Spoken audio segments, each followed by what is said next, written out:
Halo teman-teman, kembali lagi ke channel kami yaitu tentang data analis. Kami dari UPN Veteran Jakarta, jurusan D3 Perbankan dan Keuangan. Kalau boleh tahu nih, apa sih data analisis itu, Bu? Analisis data merupakan sebuah kegiatan di mana penelitian yang akan dilakukan dengan cara memeriksa segala bentuk data dari komponen penelitian seperti catatan, dokumen, hasil tes, rekaman, oral history, dan lain sebagainya. Kalau analisis prediktif itu apa? Analisis prediksi adalah salah satu bentuk analisis lanjutan yang menggunakan data terkini dan data history. Data history maksudnya data dari yang sebelumnya untuk memperkirakan bisnis, perilaku, dan tren bisnis di masa yang akan datang. Konsep bisnis yang di masa yang akan datang itu seperti apa? Seperti itu, teman-teman. Sejalan dengan Investopedia, IBM menuturkan bahwa prediktif analis juga mengkombinasikan data history dengan pemodelan statistik, di mana teknik data mining, algoritma, machine learning, dan deep learning, dan bahkan artificial intelligence atau AI bisa bekerja sama dengan satu. Peran analisis prediktif di perbankan itu gimana ya? Peran data analis dalam perbankan, pertama, memahami perilaku nasabah dan menghadirkan pengalaman pelanggan yang lebih baik. Sebagai contoh, perusahaan akan memanfaatkan data untuk menciptakan strategi, komunikasi, dan financial experience yang lebih personal berdasarkan perilaku dan preferensi masing-masing nasabah.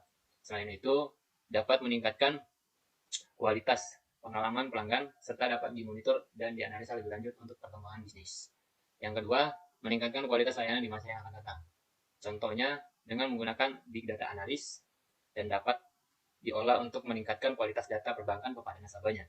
Pemanfaatan data big data analis memberi kemampuan bagi industri perbankan untuk menciptakan inovasi yang lebih terukur dan tepat. Topik perbankan apa ya yang ingin kita bahas? Survei nasabah mengenai penggunaan mobile banking BCA, yang dimana yaitu Bank BCA merupakan perusahaan perbankan yang sudah memiliki banyak cabang dan banyak nasabah. Salah satu yang ingin kita bahas yaitu tentang mobile bankingnya, karena aplikasi tersebut sangat membantu nasabah BCA ataupun bank lain. Dari bank lain, kami ingin melihat apakah banking BCA ini sangat diminati nasabah dan apakah itu akan menggantikan transaksi non tunai secara utuh.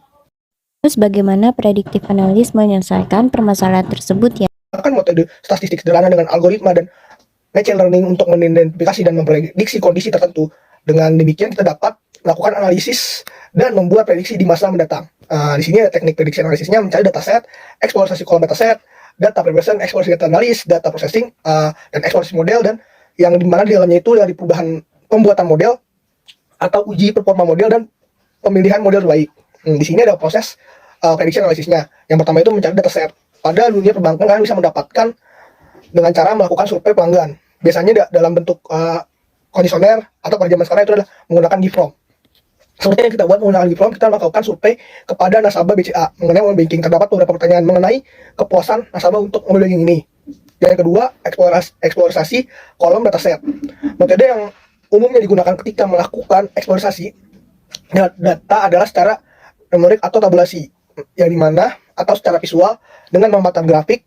Pada eksplorasi data kini kita dapat menghitung manual menggunakan rules Excel seperti mean, median, modus, index, standard deviation, dan poin keputusan. Seperti itu. Ada analis data yang sudah kami jelaskan sebelumnya, yaitu ada menggunakan Excel ataupun menggunakan bahasa Python. Dan selain itu kami punya satu rekomendasi lagi untuk kalian yang pengen memvisualisasikan datanya. Mungkin kalian berpikir kalau Python itu sangat susah dipelajarin ataupun Excel ribet karena akan makan waktu banyak. Ya benar banget, aplikasi ini itu sangat mudah, sangat gampang digunakan bagi pemula yang mau belajar analisis data dan ingin memvisualisasikannya. Nama aplikasinya sudah kami jelaskan sebelumnya tadi, Data Studio. Kalian bisa menggunakannya di web browser seperti Google Chrome ataupun browser. Sebelumnya kalian bisa tonton video selanjutnya untuk gimana caranya masuk Data Studio. Untuk masuk ke Data Studio, kalian bisa menggunakan Mozilla atau Google Chrome, yaitu search Data Studio. Setelah itu kalian tinggal pilih Looker Studio Overview. Jika sudah masuk ke Looker Studio, kalian bisa login menggunakan email. Untuk mereport datanya, kalian pilih create lalu report. Banyak aplikasi yang kalian bisa gunakan untuk mereport datanya. Yang kami gunakan yaitu Google Sheet. Pastikan terlebih dahulu kalian menyiapkan Google datanya ke dalam Google Sheet. Jika kalian sudah mengerti bagaimana masuk ke Data Studio, selanjutnya kalian harus menyiapkan satu buah file untuk divisualisasikan. Seperti yang kami sudah bikin, yaitu nama datanya yaitu pemakaian mobile banking BCA 2022.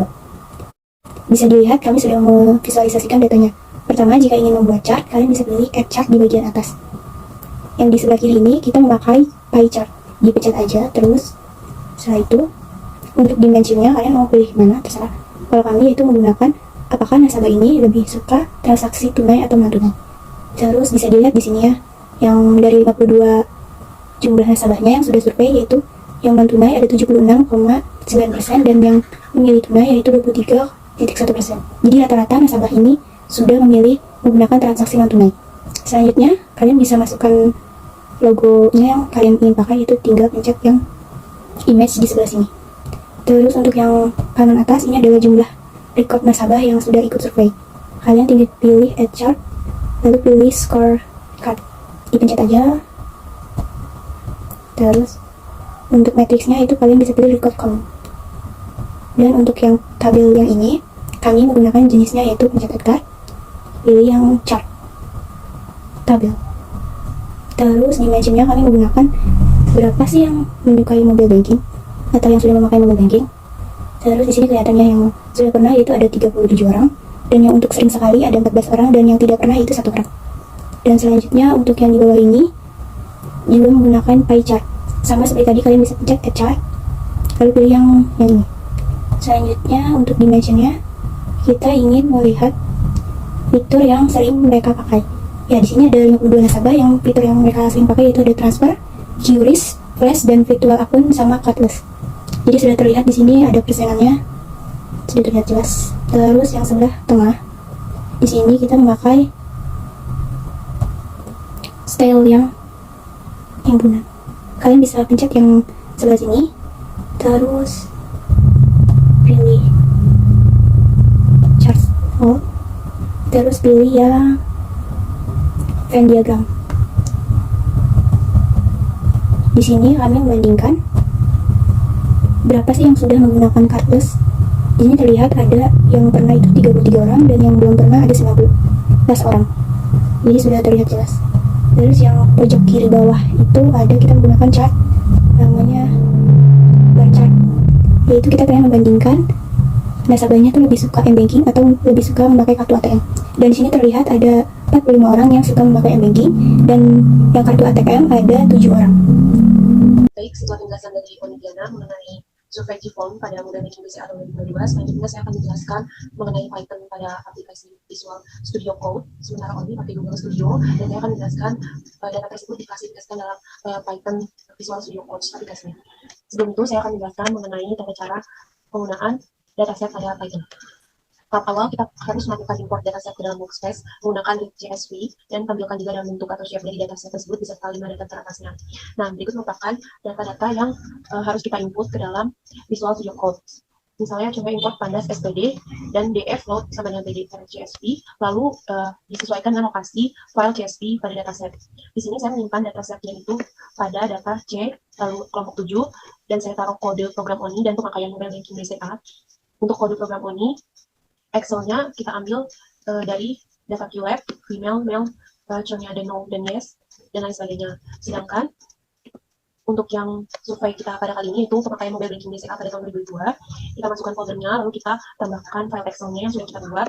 Seperti ini, contohnya ada umur, ada berapa sering melakukan mobile banking, lalu lebih sering menggunakan kartu ATM atau mobile banking, pernah atau tidak pernah, tunai atau non tunai, waktu yang digunakan, dan seberapa besar pengetahuan pelanggan terhadap mobile banking tersebut. Lalu fitur apa sih yang sering digunakan dalam mobile banking biasanya ini, apakah fitur NFC, flash, NFC flash, QRIS, transfer, dan lain sebagainya. Dan Excel ini kita masukkan pada file. Setelah di-input, lalu kita input tulisan berikut, print, df, shape, dan lain sebagainya.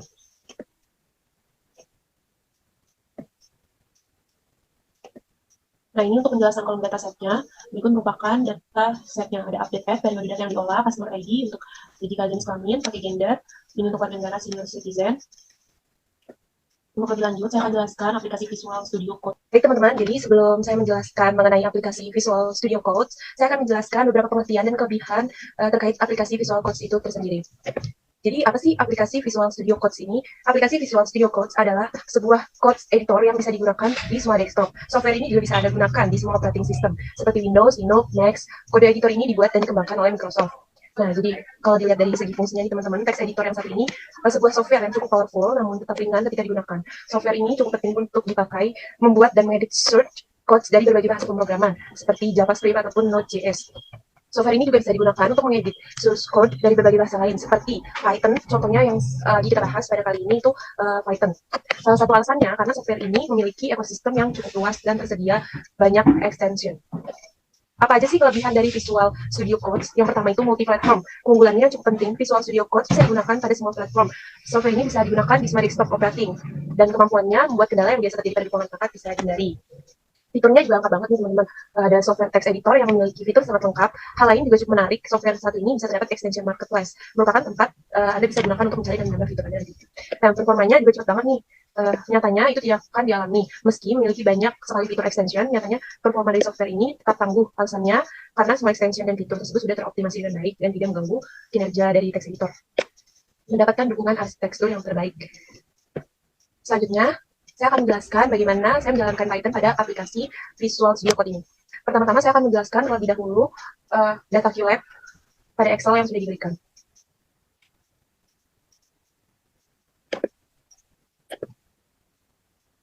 Nah, sebelum itu kan kita sudah memasukkan folder dengan nama Coach Program Only dan folder pembahasan kita kali ini yaitu pemakaian mobile banking BCA pada tahun 2022 yang sudah diambil survei dari GFOM kepada nasabah BCA maupun non-nasabah BCA.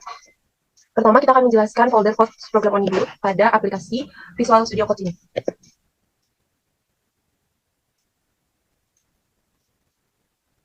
Nah, yang pertama, ini kita import pandas SPD. Seperti yang sudah saya jelaskan sebelumnya, untuk rumusnya bisa dimasukkan di dalam folder Code Program Only. Lalu, jika sudah dimasukkan, kita bisa klik Run, Start Debugging, Python File, Run and Bug.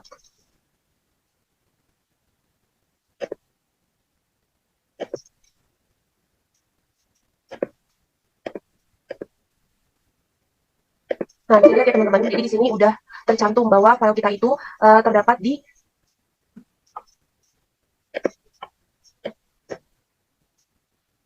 user Lenovo App Data Local Programs Python, Python XE extension, dan lain sebagainya. Nah, jadi sudah masuk ke sini teman-teman. Untuk Coach Program Only dengan data yang kita ambil dari Excel DQ Lab Telco Final. Sedangkan pembahasan yang kita kali ini yaitu pemakaian mobile banking BCA pada tahun 2022. Nah, untuk pemakaian mobile banking BCA ini kita sudah input sebelumnya file Excel dan foldernya kita masukkan ke dalam sini. Caranya gimana sih? Nah, ini kalau sudah terdaftar biasanya udah masuk di foldernya secara otomatis ya teman-teman. Dan untuk penggunaannya juga sama. Jadi kita tinggal klik pada kolom pemakaian mobile banking BCA bagian folder yang bukan bagian Excel. Lalu kita klik run, start debugging. Nah, jadi untuk yang pemakaian mobile banking ini sudah tertera hasilnya.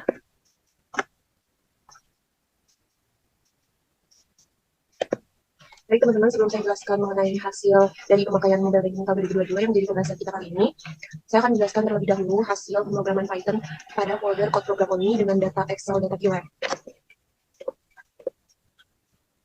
Berikut saya akan share mengenai hasil dari Code Program Only. Nah, di sini ada update data, ada customer ID, ada gender, female dan male, ada senior citizen, no, partner, yes, no, ada earner, dan ada pin service. Nah, ini untuk streaming TV, internet service, paperless billing, monthly changers, dan total changersnya sudah tertera. Dan ini untuk hasil churn, no, dan yes-nya. Ini untuk total data sebanyak 6.950 data. Itu untuk data Excel QLab. Sedangkan untuk data pemakaian mobile banking, kita bisa lihat pada folder yang tertera di depan. Kita import pandas SPD, DF load, PD, read SVP, dan tempat lokasi penyimpanan kita di mana datanya. Misalnya saya simpan di C, berarti saya tulis C, dan lain sebagainya. Dan sudah tertera. Lalu output extents-nya bisa terlihat hasilnya. Ada umur, ada berapa sering memakai mobile banking. Untuk pilihannya ada sering sekali dan pernah. Sedangkan untuk selanjutnya ada lebih memilih kartu ATM atau M-Banking BCA dan tidak pernah atau pernah. Selanjutnya ada pernah menggunakan fitur QRIS atau tidak. Pilihannya ada pernah dan tidak pernah. Di sini tertera sebanyak berapa orang yang pernah dan tidak pernah. Lalu lebih suka memakai non tunai atau tunai, juga tertera berapa banyak orang yang lebih suka memakai tunai dan non tunai. Selain itu, kita juga meletakkan waktu yang digunakan untuk transfer. Contoh misalnya 1 menit, dan di sini pilihannya juga banyak ya teman-teman, ada 1 detik, 2 menit, dan lain sebagainya.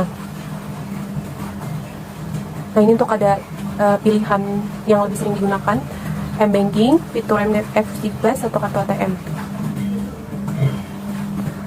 Selanjutnya ada seberapa besar sih pengetahuan nasabah, baik nasabah Bank BCA ataupun non BCA yang mengetahui tentang M-Banking dan NFC Flash ini.